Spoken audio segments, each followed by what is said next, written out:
Un vieux professeur devient le parrain d'une pauvre fille et coud la robe de bal de ses rêves pour s'assurer qu'elle vive l'expérience la plus magique qui soit. Des années plus tard, le gentil enseignant va avoir une surprise douce et déchirante lorsqu'elle aura son bébé. Et ne sois pas en retard aujourd'hui, tu m'as entendu, mon cher coquin? N'oublie pas que si est notre anniversaire de mariage, ma chérie, M. Griffin a entendu la voix faible de sa femme Juliette alors qu'elle lui soufflait des baisers depuis le seuil de leur porte. Griffin, 67 ans, enseignait la littérature et restait tous les jours après l'école pour aider les élèves les plus faibles à améliorer leurs notes. En plus de leur offrir des cours gratuits, il leur enseignait la morale et faisait toujours tout son possible pour les aider. Continué à surveiller ce jour-là, après l'école, Griffin est entré dans la classe pour donner des cours particuliers à ses élèves et les aider à préparer des discours pour un débat à venir. Il a regardé autour de lui, et l'une des filles qui avait besoin d'améliorer son discours avait disparu. Où est Shirley? Je l'ai vue en classe ce matin. Est-elle rentrée chez elle? Demande-t-il aux élèves. Nous ne savons pas, Monsieur Griffin était inquiet. Il avait préparé un beau discours pour Shirley. Quand il a terminé ses cours particuliers, il a quitté la classe et a trouvé Shirley debout dans le couloir, en pleurs. Shirley? Où étais-tu passée? Pourquoi n'es-tu pas venue en classe? A demandé Griffin avec inquiétude. Il a remarqué ses larmes et s'est inquiété. Que s'est-il passé, mon enfant? Pourquoi pleures-tu? Shirley refusa de s'exprimer et continua à pleurer. Cela a touché le cœur de Griffin, car la fillette était sa meilleure élève dont il aimait les rédactions. Quand il a réalisé que Shirley ne voulait pas parler, Griffin a pensé à un moyen de la faire parler. D'accord, alors. Shirley, je te donne des devoirs pour avoir manqué la classe. Je veux que tu écrives un essai sur le sujet si un miracle se produit et tu dois le rendre demain à la première heure. Suis-je clair? Cette rédaction doit porter sur les choses récentes que vous avez vécues. La jeune fille de 14 ans a accepté, sachant à peine que c'était le doux piège de son professeur pour lui faire dire la vérité. Griffin est rentré chez lui et a vu que sa femme avait décoré la maison pour célébrer leur 40e anniversaire de mariage. Il n'y avait que tous les deux, car ils n'avaient pas d'enfants. Le sombre passé de Griffin le hantait toujours, et il a choisi de ne pas fonder de famille. Le couple a trinqué et dansé sur leur chanson classique préférée sur le phonographe, mais Juliette voyait bien que son homme était inquiet. Qu'est-ce ce qu'il y a, chérie? Tu as l'air tendu. Rien, poupée. Je pensais à mon étudiante. Je suis curieux de savoir pourquoi elle a pleuré aujourd'hui. Si est une fille très joyeuse, et je ne l'ai jamais vue aussi triste auparavant. Griffin et Juliette ont dansé, trinqué et pris un savoureux repas, mais le vieux professeur était inquiet et avait hâte de lire la rédaction de Shirley le lendemain. Griffin se dépêcha d'aller à l'école, certain qu'il trouverait des réponses. Après la fin du cours, Shirley s'est dirigée vers Griffin et lui a remis sa rédaction. Si est merveilleux, Shirley. On se voit aux travaux dirigés. Griffin a ensuite commencé à lire la composition de Shirley. Je veux être heureuse et rire comme mes amis. Et danser en montrant ma belle robe de bal. Mais je n'en ai pas, commença-t-elle. Que dois-je faire? Faire semblant d'avoir de la fièvre et prendre du repos au moment du bal? ou demander à mon père de m'acheter une nouvelle robe? Il ne veut pas me voir triste et sacrifiera son repas pour économiser de l'argent et m'en acheter une. Mais je ne veux pas que mon père se couche affamé. Je ne peux pas faire ça parce que je l'aime et qu'il est malade. Les miracles sont-ils un mensonge? Sinon, est-ce que j'irai au bal de fin d'année en portant une robe de bal magique?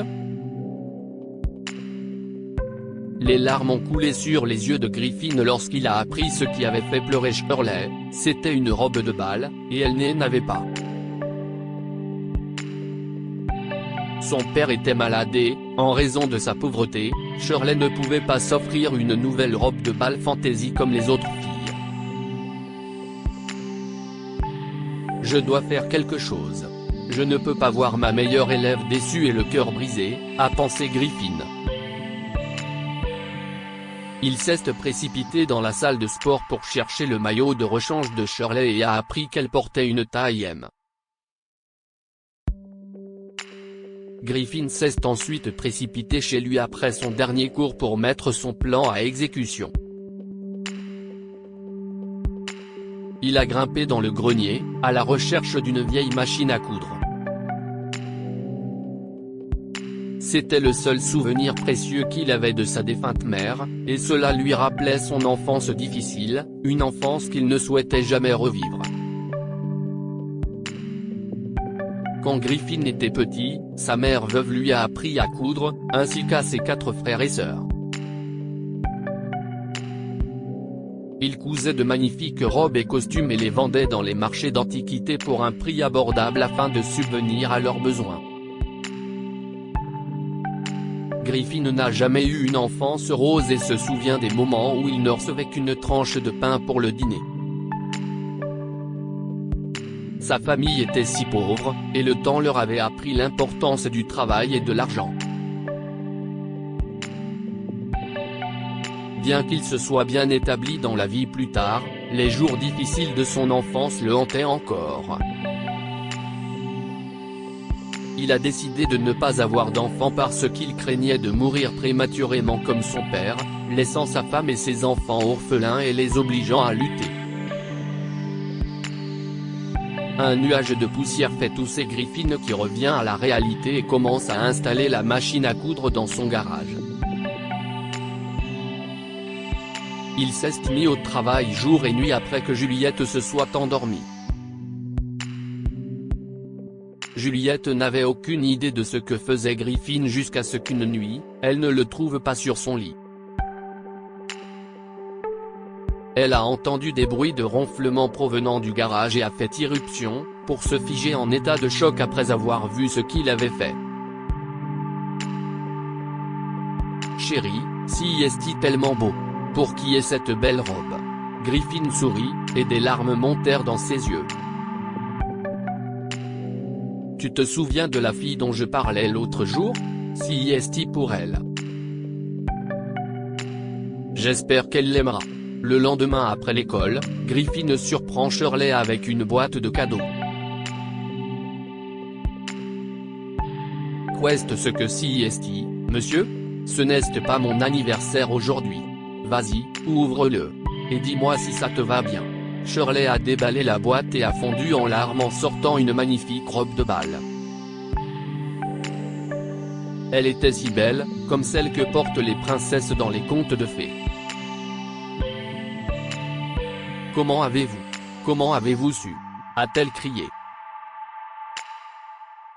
Griffin toussa et sourit, lui souhaitant une belle journée au bal de fin d'année, qui arrivait dans 2 jours. Shirley a porté la robe au bal de fin d'année et a attiré l'attention de tous. Elle était si jolie, et cela a ajouté d'autres nuances à sa joie lorsqu'elle a été couronnée reine du bal. Shirley a profité du plus beau jour de sa vie, sans être préparée au coup dur qui l'attendait. Son père, qui était malade, avait perdu sa bataille contre le cancer. Cela a fait mal à Griffin et à sa femme quand ils ont vu une Shirley endeuillée refusant de quitter des yeux le cercueil de son père. Que va-t-il arriver à cette pauvre enfant? Vous m'avez dit que son père était tout ce qu'elle avait. Que va-t-elle faire maintenant? Qui va la prendre en charge? Juliette a pleuré sur les épaules de Griffin. À ce moment-là, une idée étrange a frappé Griffin. Pourquoi on ne l'adopte pas, chérie? Une lueur vive a illuminé les yeux de Juliette, car elle aimait les enfants mais n'avait jamais eu par respect pour les souhaits de Griffin. Rien ne semblait l'avoir rendue aussi heureuse que lorsque Griffin a évoqué l'idée d'adopter Shirley. Le couple a accueilli Shirley quelques mois plus tard et l'a élevée. Ils lui ont donné la meilleure des vies et lui ont prouvé que les miracles existent. Des années plus tard, Shirley a suivi les traces de Griffin et s'est passionnée pour la littérature. Elle devient une romancière accomplie et épouse son meilleur ami, éditeur dans une célèbre maison d'édition. Le couple accueille un petit garçon que Griffin aime au plus haut point. Il prend sa retraite et se rend quotidiennement chez Shirley pour jouer avec son petit-fils. Shirley, chérie, regarde. Dave fait ses premiers pas. Regarde. Regarde. Griffin a un jour crié de joie alors que son petit-fils tenait son doigt et apprenait à faire ses premiers pas de bébé. La présence de Dave a réconforté Griffin et l'a aidé à surmonter la perte de Juliette, décédée il y a 1 an. Le temps a passé vite et Griffin avait toujours de nouvelles raisons de rire en présence de son petit-fils. Un jour, le petit Dave s'est mis à glousser en courant vers Griffin, les bras tendus, grrrgrrry de pas. Point d'exclamation. Griffin a fondu en larmes parce que personne ne l'avait appelé grand-père auparavant, et maintenant, il avait plus de raisons de ne pas verser des larmes de joie. Que pouvons-nous apprendre de cette histoire? Tout ce dont les enfants ont besoin, si est d'un peu d'espoir, d'un peu d'idée et de quelqu'un qui les aime. Lorsque Griffin a appris que Shirley n'avait pas de robe de bal, il a cousu une magnifique robe pour elle. Des années plus tard, il a amélioré sa vie en l'adoptant lorsqu'elle a perdu son père. Un enseignant dévoué comme une bougie qui se consume pour éclairer la vie des autres. Griffin a consacré sa vie à l'enseignement et a toujours fait le maximum pour aider ses élèves à obtenir de bonnes notes et à devenir de bons êtres humains. Partagez cette histoire avec vos amis. Elle pourrait illuminer leur journée et les inspirer.